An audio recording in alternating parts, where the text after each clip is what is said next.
नगद खरीदते हैं तब आप एंट्री करते हैं F5 से पेमेंट वाउचर में। बाय में आ जाता है फर्नीचर, टू में कैश। आप यहाँ बाय में लिखते हैं फर्नीचर 20,000 था, आपने उधार खरीद लिया था, यहाँ पे आपको ये बैलेंस बता रहा है। अब जैसे 20,000 था आप नगद खरीद रहे हैं, टोटल फर्नीचर हो जाएगा 40,000। आपके पास से कैश जा रहा है तो टू में आप लिख देंगे कैश। एंटर करके आप इसको सेव कर देंगे। अब आप जब HDFC बैंक जाते हैं, बैलेंस शीट के लिए बी प्रेस करेंगे, आपको फिर असेट में फर्नीचर 40,000 का देखने को मिल जाएगा, क्योंकि अपने पास टोटल फर्नीचर है 40,000 का। अब फिर असेट क्या होती है? स्थायी संपत्ति, जिसका यूज अपन अपने बिजनेस के पर्सनल यूज के लिए करते हैं और लंबे टाइम तक करते हैं।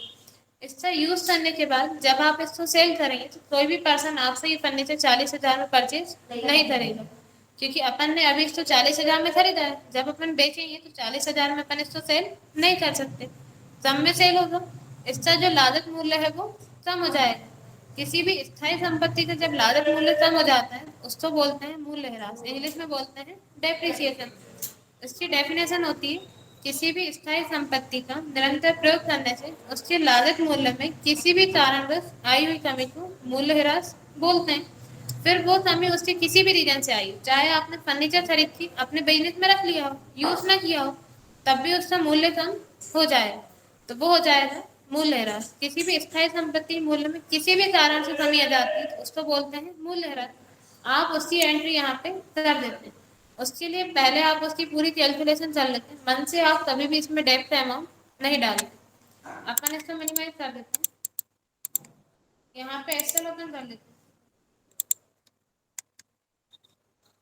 इसमें यहाँ पे सबसे पहले आप डाल देते हैं कॉस्ट प्राइस।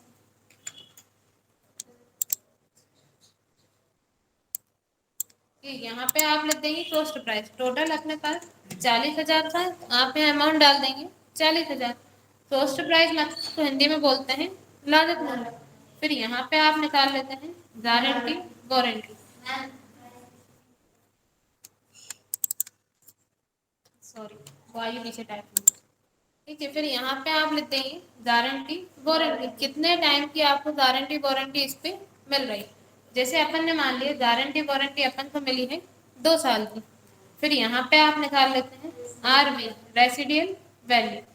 रेसिडियल वैल्यू को हिंदी में बोलते हैं अवशिष्ट मूल्य। अवशिष्ट मूल्य होता है जो संपत्ति अभी आप 40,000 रुपये में खरीद रहे हैं, ये अपन ने 40,000 में खरीद, 2 साल बाद ये संपत्ति आपकी कितने में चली जाएगी। जैसे आप किसी भी शॉप पे से जब कोई फर्नीचर या संपत्ति खरीदते हैं तो शॉपकीपर आपको बता देता है इस पे 2 साल की गारंटी वारंटी है, 2 साल बाद यही फर्नीचर आपको 10,000 में 15,000 में चला जाएगा। तो ये क्या हो जाएगा इसका अवशिष्ट मूल्य। अब जब आप इस पे डेप लाएंगे तो डेप आप किस पे लाएंगे? कॉस्ट प्राइस में से रेसिडियल वैल्यू माइनस करने के बाद इन दोनों के बीच का जो डिफरेंस रहता है डेप अपन लाते हैं उस पे। तो यहाँ पे आप निकाल देंगे डेप। इसके लिए यहाँ पे आप इक्वल लाना कॉस्ट प्राइस का सेल एड्रेस, इसमें से आप माइनस कर देंगे रेसिडियल वैल्यू, एंटर करेंगे तो यहाँ पे डेप निकल के आ जाए। अब आप डेप किस पे लाएंगे? 25,000, मतलब डेप आप किस अमाउंट पे लाएंगे? 25,000। अब अभी तो आपने सिर्फ इतना निकाला है, डेप अपन लाएंगे 25,000, लेकिन अब इस पे 1 साल में कितना डेप लग रहा है ये अभी अपन ने नहीं निकाला। तो यहाँ पे आप निकाल लेते हैं per year dep. Per year dep निकालने के लिए अभी अपन यहाँ पे निकाल रहे हैं गारंटी वारंटी की हेल्प से। इसके लिए आप यहाँ पे इक्वल लाना, यहाँ पे आप ले लेंगे डेप का सेल एड्रेस और इसमें आप डिवाइड कर देते हैं गारंटी वारंटी, एंटर करते हैं तो यहाँ पे 1 साल का डेप निकल के आ जाएगा। अब आप 1 साल में कितना डेप लाएंगे? 12,500। फिर अब अगर आपको पर मंथ का निकालना है तो यहाँ पे आप निकाल लेते हैं पर मंथ डेप। इस संपत्ति में 1 महीने में आप कितना डेप लाएंगे? पर मंथ का डेप निकालने के लिए आप इक्वल लाते हैं 1 साल का डेप आपको पता है, तो पर ईयर डेप में आप डिवाइड कर देते हैं 12, एंटर करेंगे तो यहाँ पे पर मंथ का डेप आ जाएगा, क्योंकि 1 साल में 12 महीने होते हैं तो आप 12 से डिवाइड कर देंगे। डेसिमल के बाद की वैल्यू आपको नहीं चाहिए तो आप हटा देना। और अगर आप जब इसमें डेसिमल के बाद की वैल्यू अगर आप यहाँ पे ले लेते हैं तब जब आप टैली में एंट्री करेंगे तो आप देख रहे हैं यहाँ पे डेसिमल के बाद 0.7 है, मतलब जब आप इसकी वैल्यू हटाएंगे तो राउंड ऑफ होगी, जो आगे 1 है वो 2 में कन्वर्ट हो जाएगा, क्योंकि वो राउंड अप करके उसे 1 में कन्वर्ट कर देता है।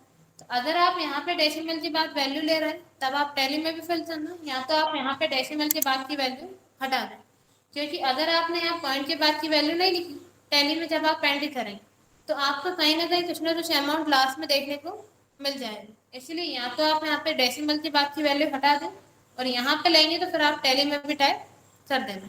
फिर अब आपने यहाँ पे निकाल लिया पर मंथ का डेट। आपको अगर इस पे पर डे के हिसाब से डेट लाना है तो यहाँ पे फिर आप निकाल देंगे पर डे डेट। इस संपत्ति पे एक दिन में कितना डेट लगेगा आपको 1 साल का पता है, 1 महीने का पता है, पर डे का निकालना है तब आप इस पे इक्वल लगाते हैं पर ईयर डेट का सेल एड्रेस। इसमें आप डिवाइड कर देना 365, क्योंकि 1 साल में 365 दिन होते हैं। एंटर करेंगे तो यहाँ पे पर डे का डेट निकल के आ जाएगा। आप पर डे का डेट हमेशा पर ईयर की हेल्प से निकालते हैं, क्योंकि अगर आप ऐसे मंथ की हेल्प से भी निकाल सकते हैं। मंथ की हेल्प से निकालेंगे तो किसी मंथ में 30 दिन होते हैं, किसी में 31 दिन होते हैं। आपको यहाँ पे सही से निकल के नहीं आएगा, लेकिन 1 साल में 365 दिन ही होते हैं। तो अपन यहाँ पे पर डे का डेट पर ईयर की हेल्प से निकाल लेते हैं। इसमें आप डिवाइड कर देते हैं 365 का, तो यहाँ पे पर डे का डेट निकल के आ जाएगा। अब आपने यहाँ पे ये निकाल लिया 1 साल में इतना डेप लग रहा है, 1 महीने में इतना और 1 दिन में इतना, लेकिन अभी भी आपको ये नहीं पता 40,000 की संपत्ति पे कितने परसेंट आप डेप लगा रहे हैं। तो यहाँ पे आप इसमें परसेंट निकाल सकते हैं। परसेंट निकालने के लिए आप यहाँ पे परसेंट का साइन ले लेंगे, फिर आप इसमें 1 से डिवाइड कर लेंगे गारंटी वारंटी, सॉरी पहले आप इक्वल लाना फिर 1 से डिवाइड करना गारंटी वारंटी में। एंटर करेंगे तो यहाँ पे परसेंट निकल के आ जाएगा। 1 का डिवाइड इसलिए करते हैं क्योंकि कोई भी वैल्यू जब रहती है वो अपने आप में 100% होती है और एक वैल्यू है जो अपने आप में 100% है। तो 1 का डिवाइड जब आप गारंटी वारंटी करेंगे 2 साल की मिली है, मतलब 1 साल में 50%, तो 2 साल में 100% हो जाएगा।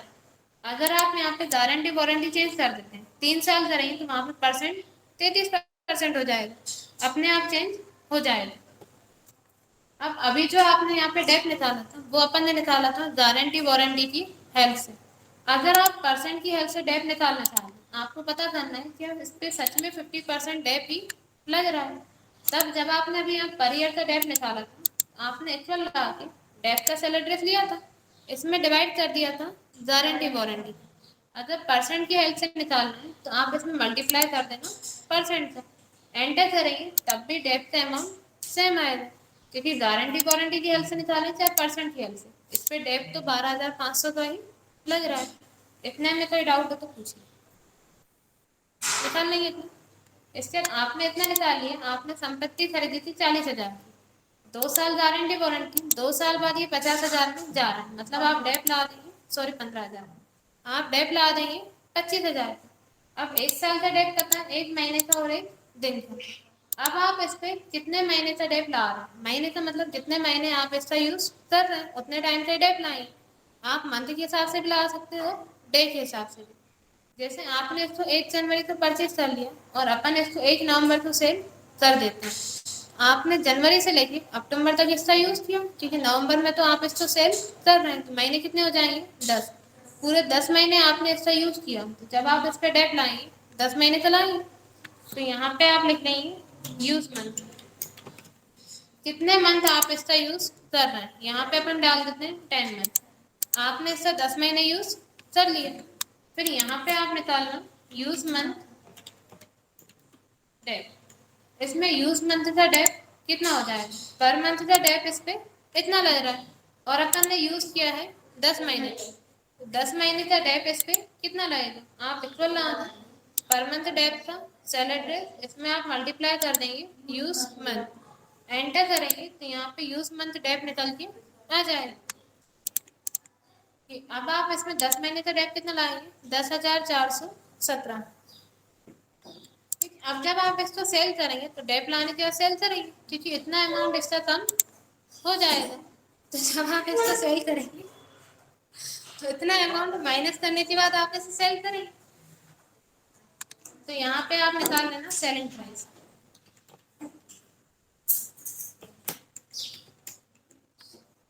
आपने इसको खरीदा था 40,000, 10 महीने यूज करने के बाद जब आप इसको सेल करेंगे 10 महीने का डेट लगा देंगे, मतलब